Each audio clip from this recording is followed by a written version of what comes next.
Hello and welcome to another episode of the Farr Show, where I am Damian Farr, and tonight we are talking about, well, it's a new year, so let's talk about what we should have talked about. Really, to be honest, we're going to rank the best and worst movies of this year. According to me, this is my opinion, so I'm really hoping you're going to comment below and tell me which ones are your worst and best.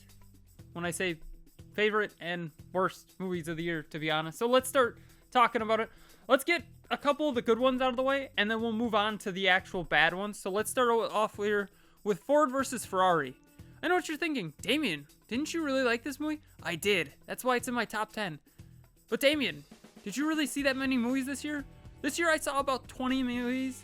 There might have been some that I forgot, but 20 movies. Ford versus Ferrari is number 10.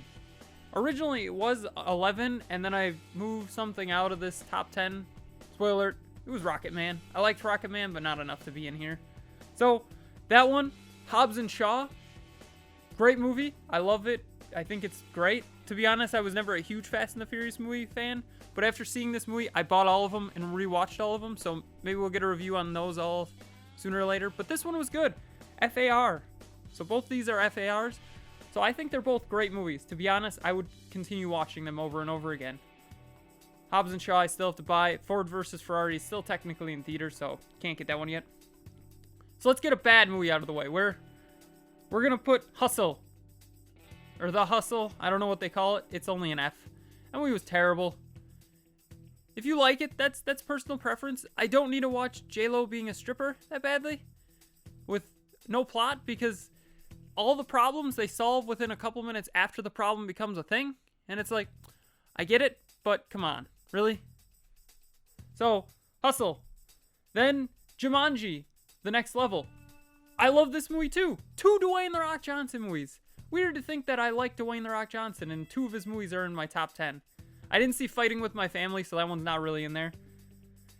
And then, ironically enough, the movie he helped produce, actually, Shazam, is right here too.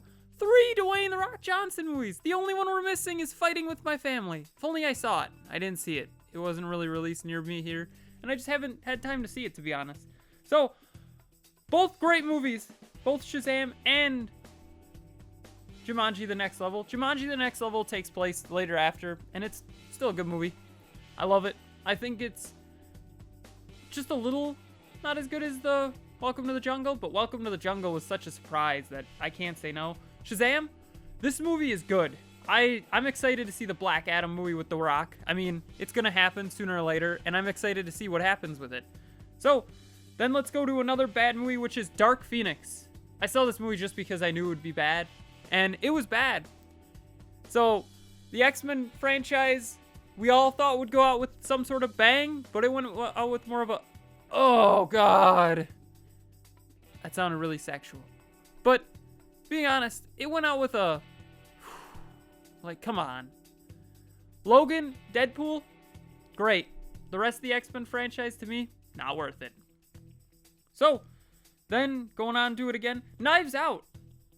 I know what you're thinking. Damien, that one's high, too. I like that movie, to be honest. Other than the twist at the end, which was kind of not really a twist. So, if you haven't seen the movie, go watch it. It's worth a watch.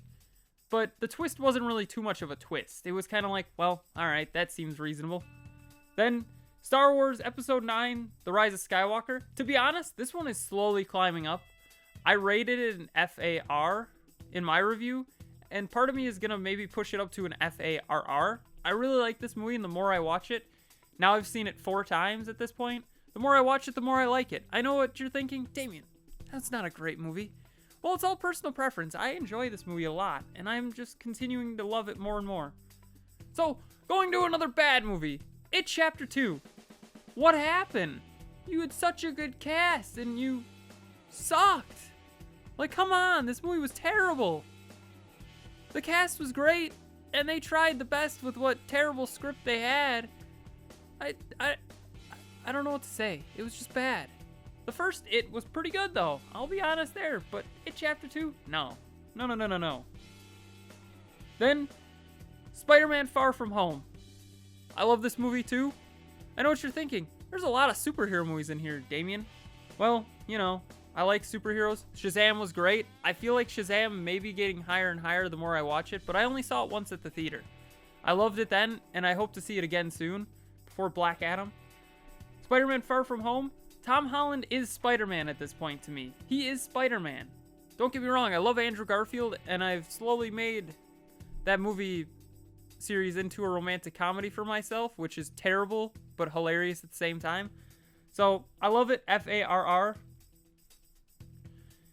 And then Zombieland Double Tap. This movie is also amazing. This movie might be better than the first one. I like both the Zombieland movies. Weird. Still hoping for that Bill Murray prequel. So, get on it, Sony. And then the final bad movie that we're talking about, which is Terminator Dark Fate. This movie was bad as well. Those 4 movies all got Fs, and they were all bad. I wouldn't really watch them, to be honest, so I don't recommend it. Terminator Dark Fate was the best of the 3 other ones, or the 4 that I've listed so far, so I don't know. It's not great. I wouldn't recommend it, so go watch something else. Like this movie, Avengers Endgame. That one. Ooh. The reason it's not number 1 is there is a better movie that came out, and we're going to talk about it in just a second. But Avengers Endgame, it culminated a lot of stories and finished a lot, so spoiler, I'm going to spoil parts of it. Iron Man dies. Captain America grows old with Peggy. Hawkeye's probably done for good. Black Widow's dead. Hulk is probably, at the point where I'm just going to be a scientist. Thor is like the only one left of the original 6. And it's like, all right, let's see where they go with Thor. I'm excited to see. Universal, you should get in on this. Make a Hulk movie, please. Like, make it a spin-off or something. Make a Hulk movie. Work with Marvel. What is going to happen if you do that? You're going to make money. Everybody likes money. And then finally, the best film of this year. I hope it's no surprise because this movie was easily my favorite, and it still weirds me out to today, and I want to just keep watching it more and more, but I only saw it once at the theater. The Joker. Joaquin Phoenix, if you don't get nominated for an Oscar for this movie, I may stop talking about the Oscars. That's a joke. I'm going to always talk about the Oscars because I want to host it, but still. Joaquin Phoenix, I hope you get nominated. Todd Phillips, I didn't think you had it in you, but good job. Nice. Good script, good direction, good set piece. I mean, like, all the cinematography was great. So, if you have not seen Joker, this is a movie you need to see. So, tell me in the comments below, what is your favorite movies of the year? And what's the worst movies of the year in your opinion? Tell me once again in the comments below. Don't forget to like, share, comment, subscribe, hit that bell icon, and have a far off night.